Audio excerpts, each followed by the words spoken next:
You're welcome back. The federal government recently sent a 1,000-strong force to stop the bandits in Zamfara state, responsible for the deaths of hundreds this year. With the security force comprising the Army, Air Force, Police and the Civil Defense Corps were assembled to launch fierce attacks on the bandits terrorizing villages and towns in the state. Already, the military forces have recorded some achievements in the short while that they have been in Zamfara state. And while conducting the Operation Sherendaji, the military force neutralized 20 bandits and set their hostages free. The captives were discovered during raids and ambush along identified routes used by the bandits. Some of those not killed escaped with gunshot wounds. Well, Director General, International Institute of Professional Security, Tony Ofoyeta, is here with us in the studio to talk about the gains made so far in Zamfara State. Thank you for joining us on the show. Thank you for having me. Of Good course, morning. we know it's a given. We understand that our soldiers, the armed forces, are very gallant soldiers. They're very gallant in what they do if they are given the opportunity and the wherewithal to do it. So were you surprised really that they made gains pretty quickly in Zamfara State? Well, for the gain, I'm not surprised, except for people like us, we take some little time before we run into such conclusion. Because security is not a game of playing to the gallery. You're talking about lives. And at times when you mix propaganda with security, you may just also be engaging in a venture that may boomerang over time. It's too early to shout to huru. From what you've seen in the past? Yes, it's definitely too early. We've heard of such situations like we have defeated the Boko Haram, then it metamorphosed to technical defeat. And here we are today still talking about the same scenario.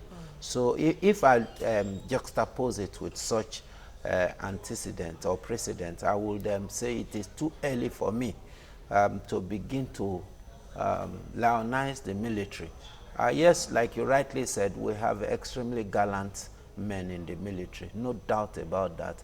I've said that here severally, that if the military are given the right marching order, it doesn't take them long to demystify terrorism in this country. The problem has always been that too much of vested interest. The military themselves are gaining from the issue of terrorism because the budget definitely is increased, and the budget is at a minimum accountability level. That is one. You see supplies and the like also is improving, which also means that those that are there also have a bigger wallet, so to say. So that's another aspect to the issue of terrorism in this country, which is a very sad one. We've heard of accusations and counter-accusations in respect of supplies and all those stuff like that, purchase of arms and ammunition. Having said so, you see, I would have been very excited if what I am hearing is that the gang leaders, the sponsors, those that are, the real architects have been apprehended, or that they've been, destabilized. Don't forget that. So in other words, some leaders of the bandits were killed in the process. But what you're saying, in effect, is the head really has not been cut off. That as is far my as this own, banditry yes, in because Zamfara. you see, this whole thing is like when the head is there, he can always regroup, even if you dismantle all the field operatives that he has. Then the other thing is money. Where are they getting their funding from? And their supplies, the chain of supply. I see, this is guerrilla warfare. So you need higher level of intelligence. What they do is hit and run.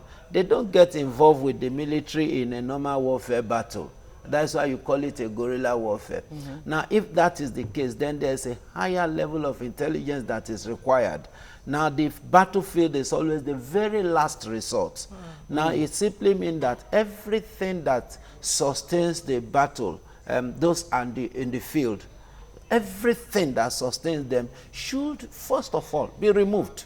Their sponsors, their chain of supply in terms of medicals, in terms of food in terms of arms and ammunition.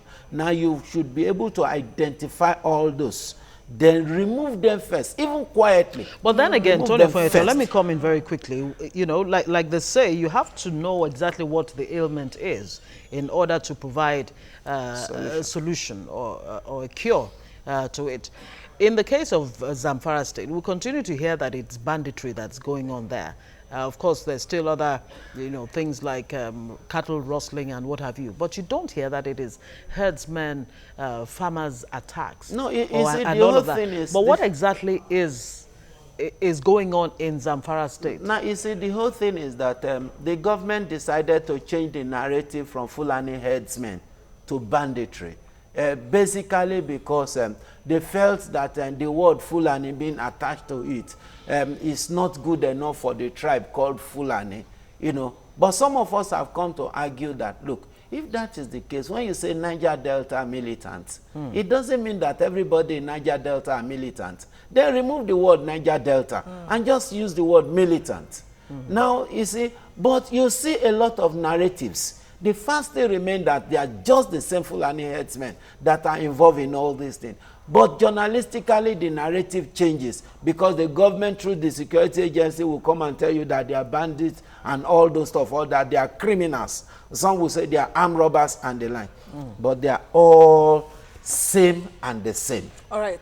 Earlier, you just made a point that we need to even talk more about the cautiousness of how this should even be taken in the first place, so that not to preempt anything even further. And that's the fear of these bandits going into neighboring states, since they've been pushed out of their comfort zones in that Zamfara region, that since their leaders, most of their leaders were not arrested or apprehended, they could simply just move to another bush in another state and continue. Now, you see, while respecting the opinion and the strategy of our security agencies, what I will just plead with them to understand is that if the custom has come out to identify more than 2,000 illegal routes, that simply means that there are some things foundationally that ought to be done that will bring out good result of their efforts.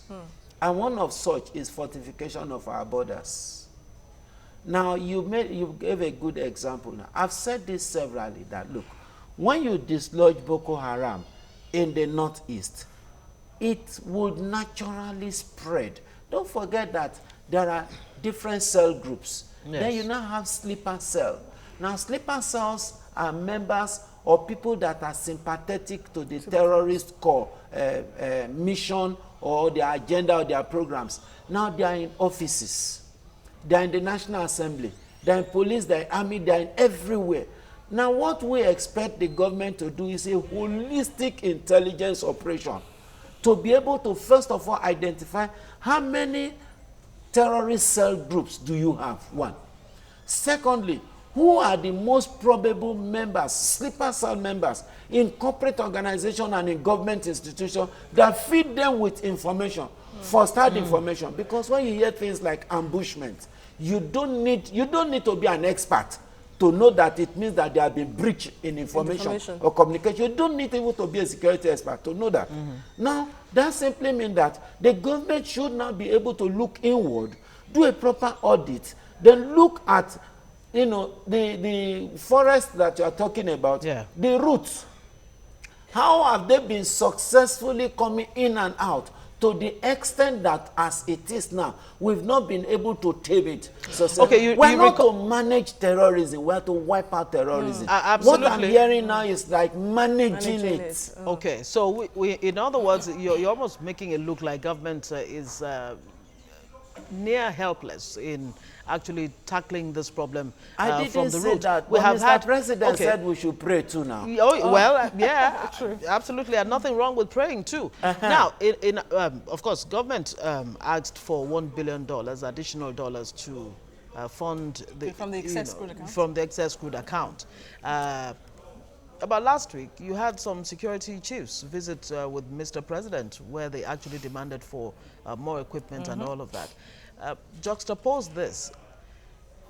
do you think, from your standpoint, that there is a gap or scarcity when it comes to equipping the military to actually execute this? And with lack of equipment, with lack of what it takes to fight back or to push back the bandits or terrorists and what have you, on the one hand, then you deploy 1,000, strong men to Zamfara State. Make sense of it for us.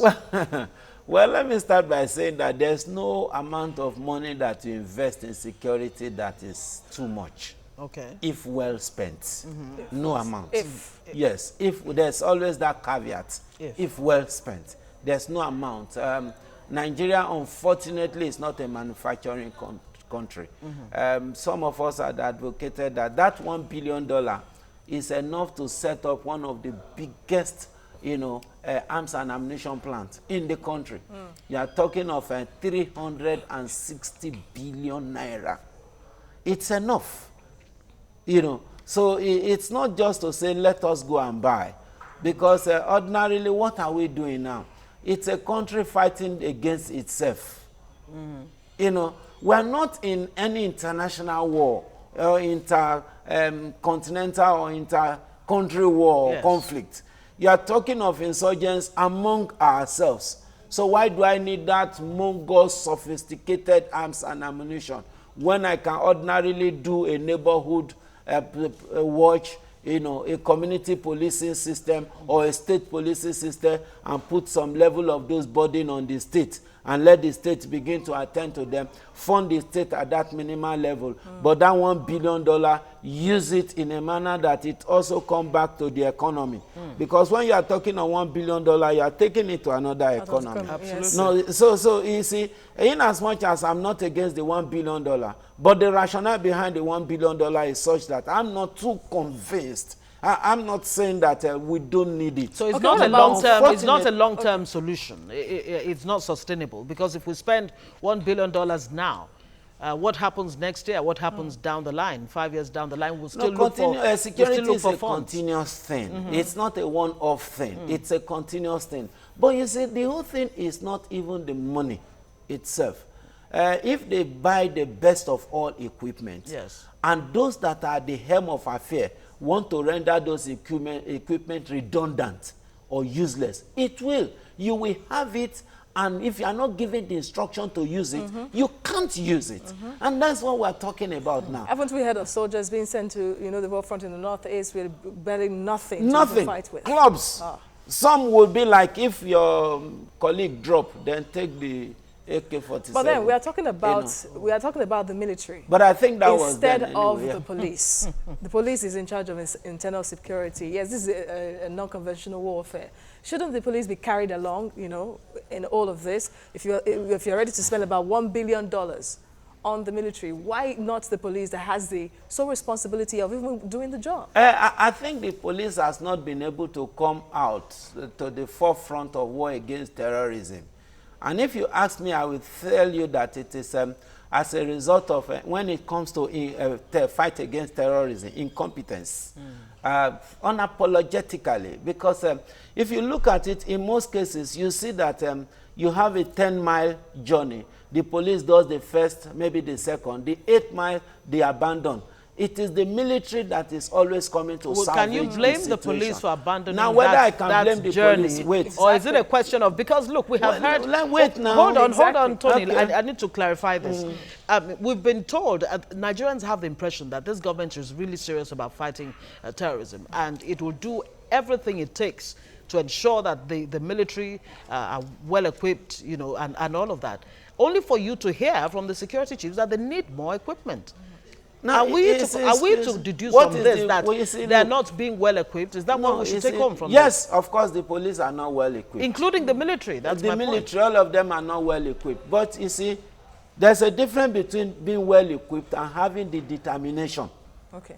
If you are talking about the army, take for example, look at police vehicle, then look at the army vehicle.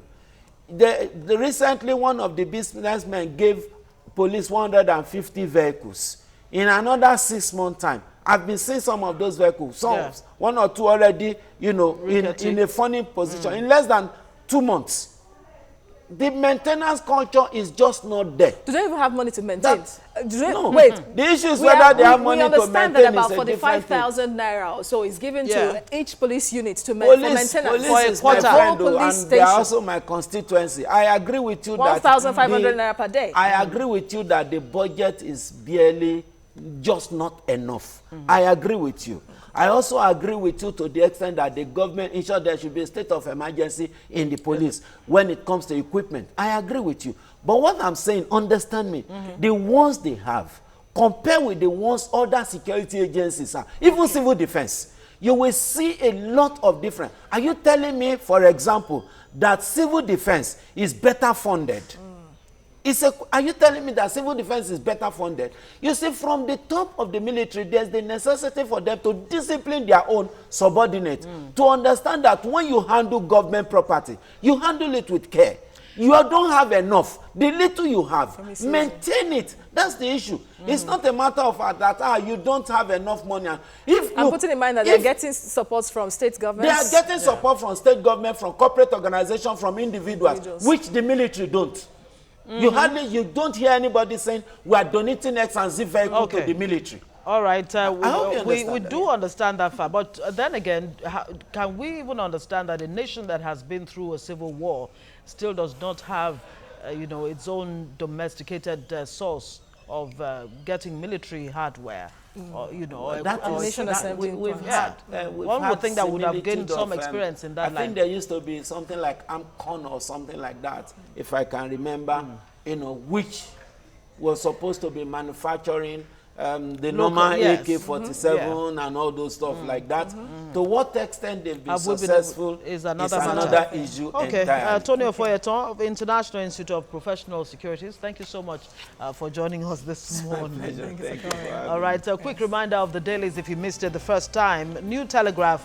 APC luring senators with 50 million naira to sack Saraki, and that's being alleged by the RAPC. All right, we'll go to the Daily Trust. Pressure mounts on Saraki to reconvene National Assembly. And just not to forget, remember that today makes it 1,571 days since the remaining Chibok girls have been missing. Yes, indeed. And the point, 2019 polls under threat. Why general elections may not hold in February? Well, INEC says there is no cause for alarm. And the Nation here, Akpabio meets Buhari in UK ahead defection to the APC. Tragedy as 9 youth corps members drown in Taraba. That's the headline on the Punch. Kaduna APC defies Oshomole over Sani, and Kano deputy governor, of course, resigns. And that's it for the paper review. With that, we actually come to the end of the show. Yes. But before we go, I would like to tell you that the views and reactions of our resource persons on the topics discussed on the program today are their views and have no connection whatsoever with TVC News. Absolutely. Absolutely. Yeah. Thank you so much for joining us this Monday. Let's see you again tomorrow, Tuesday, bright and early. I am Ngozi Alemu. And I am Aziza Atolaluwa. Have a lovely week and, of course, a beautiful Monday.